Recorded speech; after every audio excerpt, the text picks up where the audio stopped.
मुश्किलें दिल के इरादे आजमाती हैं, स्वप्न के पर्दे निगाहों से हटाती हैं। हौसला मत हार गिरकर ओ मुसाफिर, ठोकरें ही इंसान को चलना सिखाती हैं। तो स्टूडेंट्स, आज हम स्टार्ट करेंगे लॉ ऑफ एक्सपोनेंट्स। बहुत ही इम्पोर्टेंट, बहुत ही बेसिक ऑफ द मैथ्स का टॉपिक है ये, जो हर एक बच्चे को जो मैथ्स पढ़ता है उसको समझ में आना चाहिए, और अगर नहीं आता है तो आज यहाँ पे उसको सीखने की कोशिश करेगा। तो लॉ का मतलब जानते हो, कोई रूल हम पढ़ते हैं किसी का। और एक्सपोनेंट्स का मतलब होता है कि पावर, किसी भी चीज़ की पावर लिखी है, that is called the exponent. जैसे अगर हम लिखें basics a raised to the power x, ऐसे लिखा है। सो a is called in this case is called the base and this is called the exponent. Exponent को हम जनरली जो बोलते हैं वो बोलते हैं पावर, ठीक है। और इससे रिलेटेड जितने भी 5-6 इनके रूल्स हैं जो आपको पता होने चाहिए, और उन्हीं के बारे में डिस्कस आज हम करेंगे। यहाँ पर डिटेल में डिस्कस करेंगे, तो देखना आपकी एक भी क्वेश्चन आपकी प्रॉब्लम नहीं बचेगा अगर आपने ठीक से उसको समझ लिया, ठीक है। सो मूव करते हैं अपने रूल्स के ऊपर कि क्या क्या रूल्स हमारे पास होते हैं। पहला रूल, अगर a raise to the power x, या फिर हम ऐसे बोलें a raise to the power m into a raise to the power n, यानी क्या हमारे पास बेस दोनों के सेम है और जो पावर है क्या है, डिफरेंट है। तो इस केस में क्या होता है, हमारे पास a raise to the power m plus n, fine. यानी कि क्या क्या ध्यान रखना है, एक तो बेस दोनों के सेम है, पावर डिफरेंट है, और साथ में क्या है, मल्टीप्लिकेशन का साइन लगा हुआ है। तो ये होता है हमारे पास इसका आंसर, यानी कि a raise to the power m plus n आएगा आपके पास। इसके ऊपर एग्जाम्पल देखते हैं। यहाँ पे हम हर एक रूल का एग्जाम्पल बताएंगे आपको, जिससे पूरी क्लैरिटी आपको आ जाएगी। जैसे आपके पास लिखा है 2 raise to the power 3 into 2 raise to the power 2। तो देखो यहाँ पे दोनों की a की वैल्यू कितनी, ये भी क्या है, a है आपका, ये भी a है, यहाँ पर m है और n है। तो यहाँ पे कितना आएगा, 2 raise to the power 3 plus 2 that is equal to 2 raise to the power 5। Clear. Second example, अगर ऐसा नहीं है कि दोनों की अगर एक्सपोनेंट सेम है, यानी कि पावर दोनों की सेम है, तो भी रूल एप्लीकेबल होगा। अगर डिफरेंट है तो भी होगा और सेम है तो भी होगा। जैसे कि 3 रेज़ टू द पावर 2 और 3 raise to the power 2 is equals to 3 raise to the power 2 plus 2 that is equals to 3 raise to the power 4। इसका आंसर हुआ है। क्लियर हुआ है अच्छे से। तो इसका मतलब ये है कि यहाँ ये चीज हम कहाँ अप्लाई करते हैं, जब हमें किसी वैल्यू को तो छोटा करना हो या फिर उसको एक्सपैंड करके दिखाना हो। यानी कि अगर इसको एक्सपैंड करके दिखाना है तो हम क्या लिख देंगे डायरेक्टली, 32।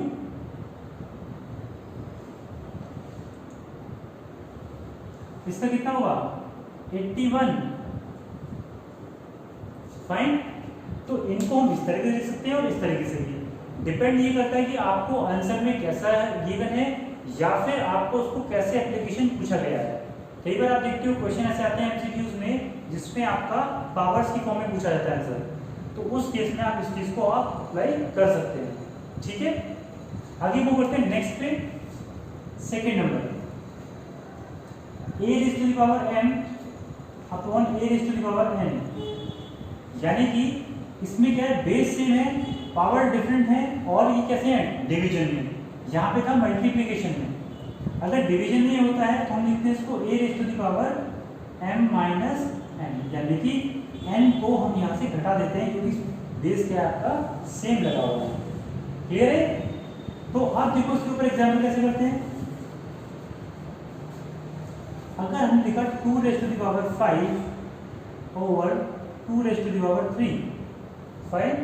यहाँ पे देखो फिर से बेस सेम है, तो हम क्या करेंगे, पावर को सब्ट्रैक्ट कर देते हैं, यानी कि 2 raise to the power 5 minus 3 that is 2 raise to the power 2 that is equals to 4।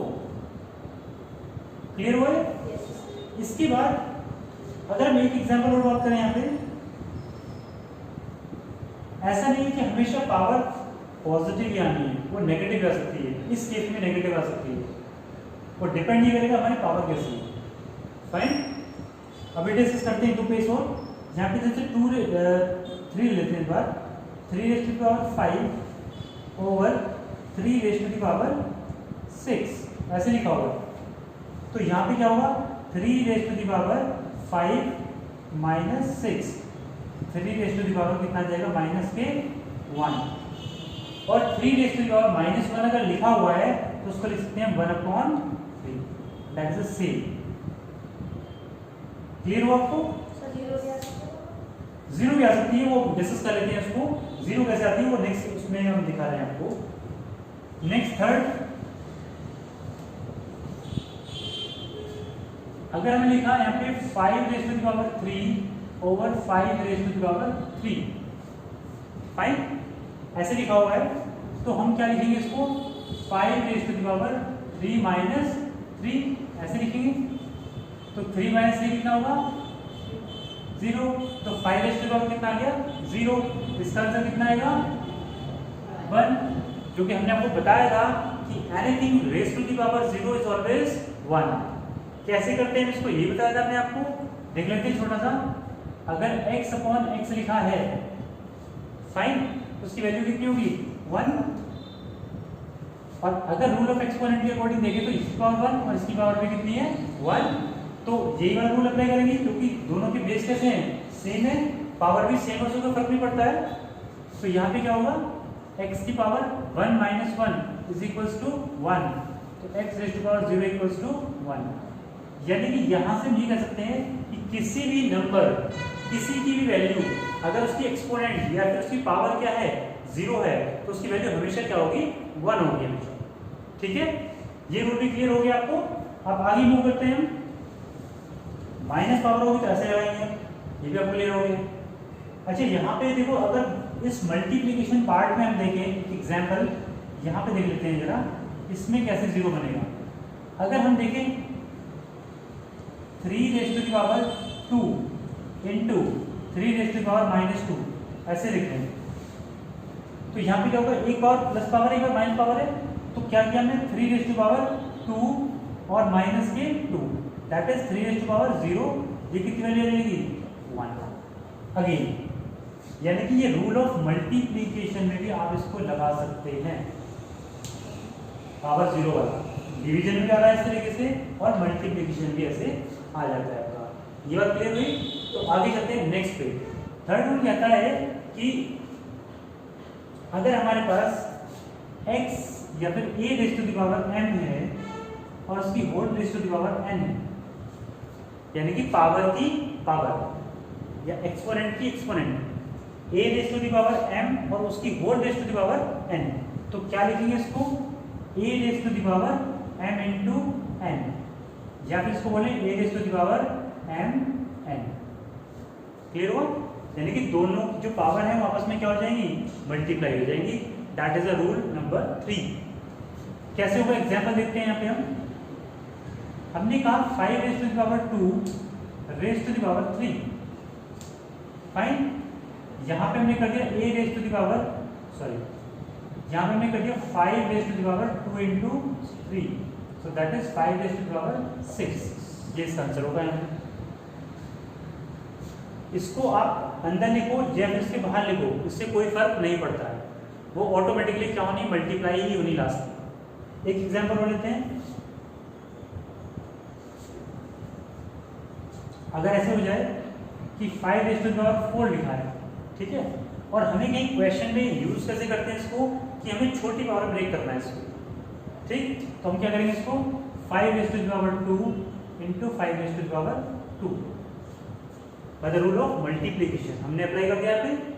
या फिर इसको कैसे लिख सकते हैं, और देखो हर एक चीज कनेक्टेड होगी आपस में। 5 रेज़ टू द पावर 4 को हमने उनका लिख सकते हैं 5 रेज़ टू द पावर 2 और whole raise to the power 2 according to this formula, same लिखा है, फाइन। इसको हम और तरीके से लिख सकते हैं 5 raise to the power 3 into 5 raise to the power 1, है ना। तो ये सारे तरीके हैं आपके इसमें लिखने के, जो आप इन तीन फॉर्म्स को आप इस तरीके से अप्लाई कर सकते हैं।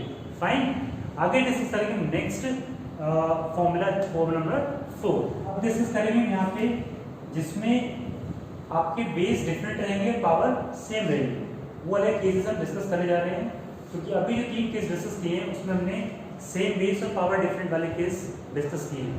तो चलिए देखते हैं इसमें 4th वाला केस, यानी कि आपके पास इस तरीके से है a raise to the power m into b raise to the power m। अब देखो यहाँ पर दोनों के दोनों बेस क्या है, डिफरेंट है, लेकिन पावर यहाँ पे दोनों की सेम है।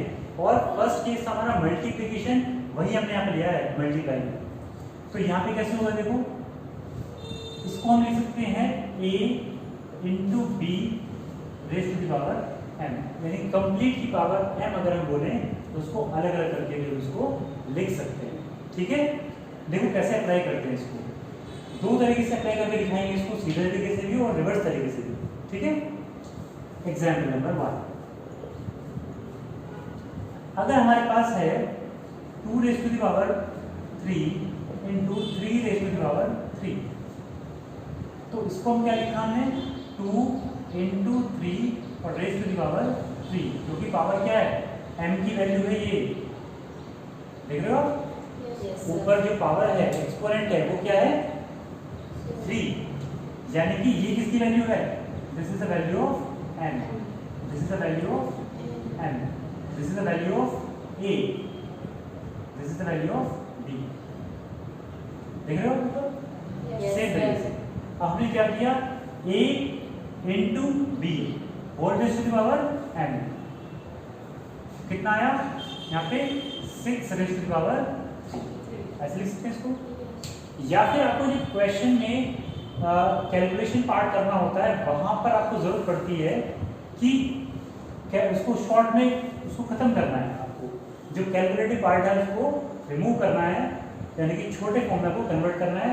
उसको कैसे करते हैं, मान लो आपके पास यहीं पे लिखा होता 6 रेज़ टू द पावर 3, तो हमें अगर 2 और 3 की पावर ब्रेक करना है इसको, तो हम क्या लिखेंगे, इसके फैक्टर करेंगे 2 इंटू 3 इसकी पावर 3, और फिर हम इसको अलग अलग करके लिख सकते हैं 2 की पावर 3 इंटू 3 की पावर, आप देखो वही चीज बन गई ना। ठीक है, अब इसके अलावा एक एग्जाम्पल और लेते हैं, यहाँ पे लिया 15 की पावर, मान लो हमने लिया 5, ठीक है, तो इसका फायदा कहाँ कहाँ मिलता है, हमें सिर्फ वहाँ फायदा मिलेगा इसका जहाँ पे भी कैलकुलेशन करनी होगी। देखो 15 के फैक्टर्स की हमने क्या लिए 3 इंटू 5 और इसकी पावर कितनी है 5, इसको मत छोड़ो पावर को मेरे को सिर्फ इसके फैक्टर दो, और जितने भी फैक्टर आ रहे हैं इसके अलावा अगर मान लो 2, 3, 5, 7 कितने भी आए हर एक की पावर क्या रहेगी सेम ही रहने वाली है, यानी कि 3 की पावर 5 इंटू 5 की पावर 5। आप इसको ऐसे मल्टीप्लाई लिखो ऐसे लिखो उसे कोई फर्क नहीं पड़ता। क्लियर? अब हम बोलते हैं next part number 5। Part number 5 में करते हैं डिवीजन वाला पार्ट, यानी कि a raise to the power m upon b raise to the power m। अगर ऐसे लिखा है डिवीजन में तो आप क्या लिखेंगे a upon b whole raise to the power m, यानी कि हमने सिंपल क्या किया ऊपर को ऊपर लिख दिया और नीचे का नीचे लिख दिया, तो वही तो चीज़ है हमारे पास में। ठीक, एग्जाम्पल देखिए इसमें कैसे अप्लाई करते हैं, तो 2 की पावर 4 अपॉन 3 की पावर 4, तो हमने क्या किया इसको 2 अपॉन 3 क्योंकि पावर सेम देखते ही हमने क्या किया इन दोनों को मिक्स कर लिया और इस तरीके से 4 लिख दिया। जब कई बार हम सिंप्लीफिकेशन क्वेश्चन सॉल्व कर रहे होते हैं हमें आंसर क्या लाना होता है कॉम्पैक्ट फॉर्म में लाना होता है, तब इन चीज़ों को अप्लाई करते हैं। कॉम्पैक्ट फॉर्म समझते हो ना, छोटा करके आंसर लिखना होता है, तो इस तरीके से आप इसको लिख सकते हैं। अगर मान लो ऐसे लिखा हो आपके पास में 4 की पावर 4 अपॉन 6 की पावर 4, ठीक है, ऐसे ही मान लो आ जाता है आपके पास में कि इसको सिंप्लीफाई करो, तब क्या करोगे भाई 4 upon 6 whole raise to the power 4 that is equals to, अब यहाँ पे अंदर सॉल्व हो सकता है थोड़ा सा, हम क्या करेंगे 2 टाइम्स इसको कट करेंगे और 3 टाइम्स इसको, तो ये आएगा 2/3 की पावर होल 4, ये आपका इसमें आंसर होगा। क्लियर? अब डिस्कस करेंगे हम बड़ा ही इंपॉर्टेंट टॉपिक जिसमें हमारे पास जो पावर्स होती है वो कैसे हो, फ्रैक्शन में हो। अब तक हमने पावर कैसी पढ़ी है, सिंपल पावर्स, यानी कि जो इवन नंबर में हो, ऑड नंबर्स में हो या नेचुरल नंबर हो सकते हैं इसमें। अब हम वो पावर्स पढ़ेंगे जिसमें हमारे पास fraction power. So sixth one is fractional powers.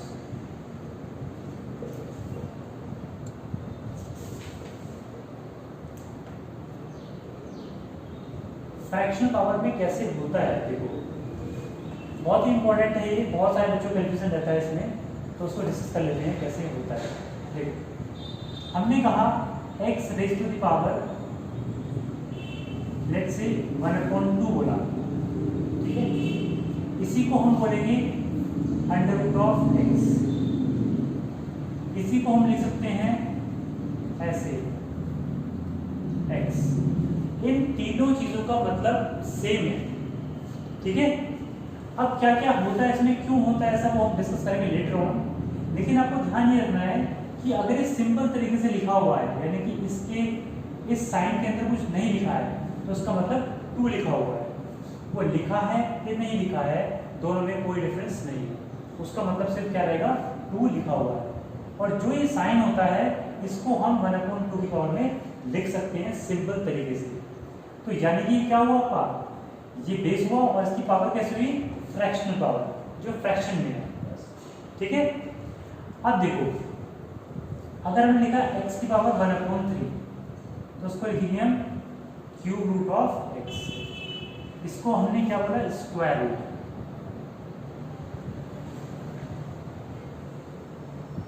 इसको बोलेंगे हम क्यूब रूट,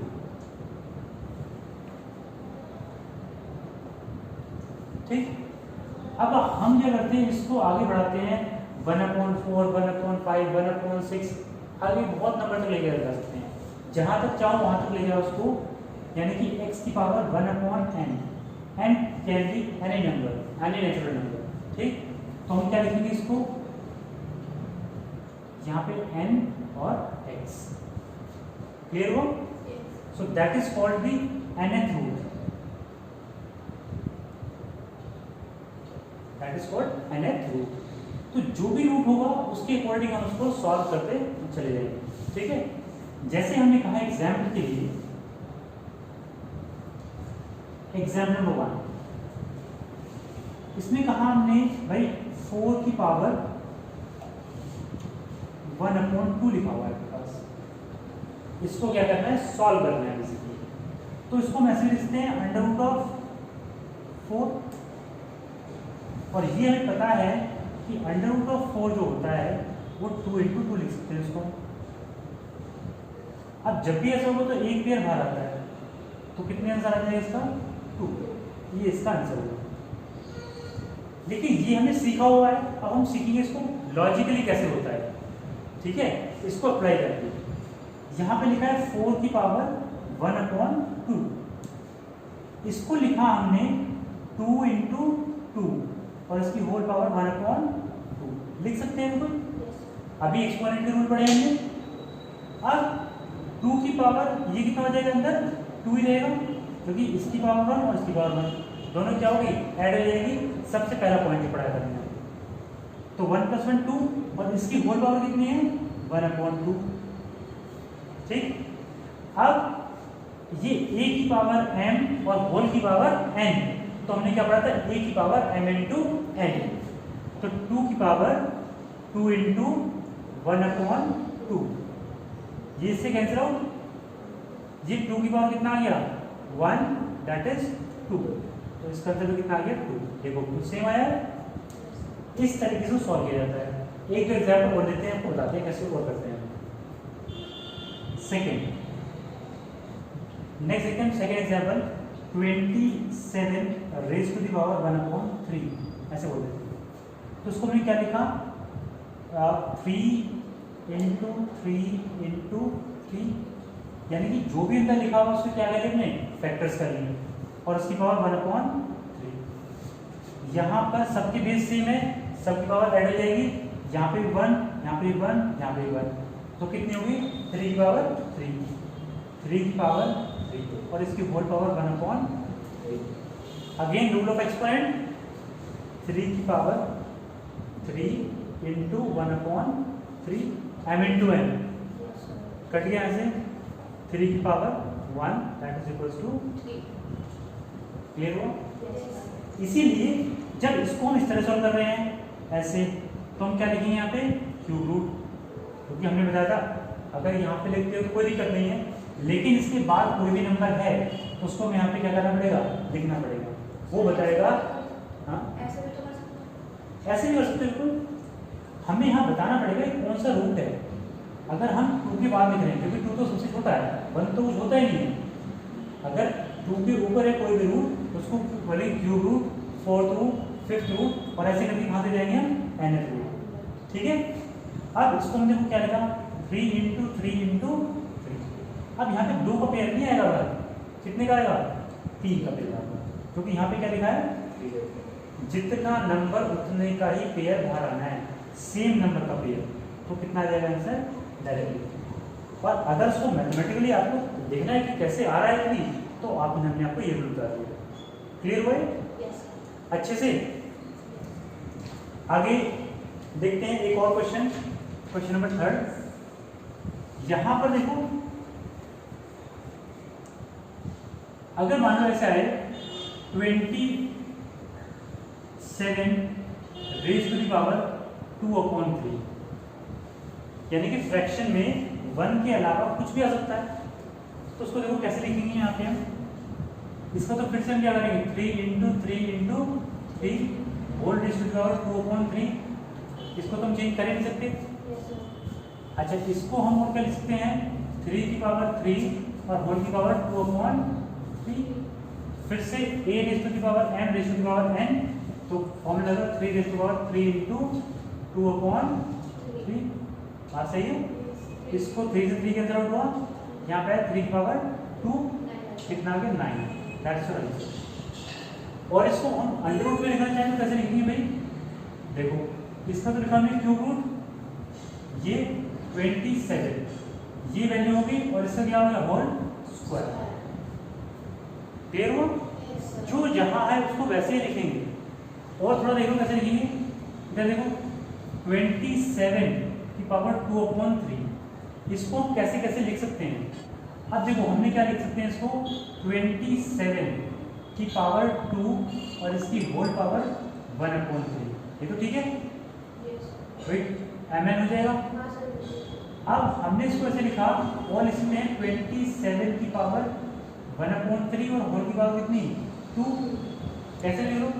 अब हमें पता है 27 की पावर 1/3, 27 की पावर 1/3 इस तरह लिख देंगे इसको। तो हमने क्या लिखा क्यूब रूट ऑफ 27 और इसका होल स्क्वायर। क्लियर हुआ नहीं हुआ? अब यहाँ पे 27 को सॉल्व किया हमने कैसे, क्यूब रूट कराया यहाँ पे और 3 इंटू 3 इंटू 3 और इसका क्या कर दिया होल स्क्वायर। 3 लिखा यहाँ पे तो 3 का पेयर बनेगा, तो एक ही पेयर बाहर आएगा 3 और इसका क्या है होल स्क्वायर 9 आंसर। देखो यहाँ पे भी सेम आंसर है, यहाँ पे भी सेम आंसर, तो आप किसी भी तरीके से इसको सॉल्व कर सकते हैं। ठीक है, so with this Rajesh Singh signing off. और स्टूडेंट्स मिलते हैं आपसे नेक्स्ट लेक्चर में, till then take care, thank you.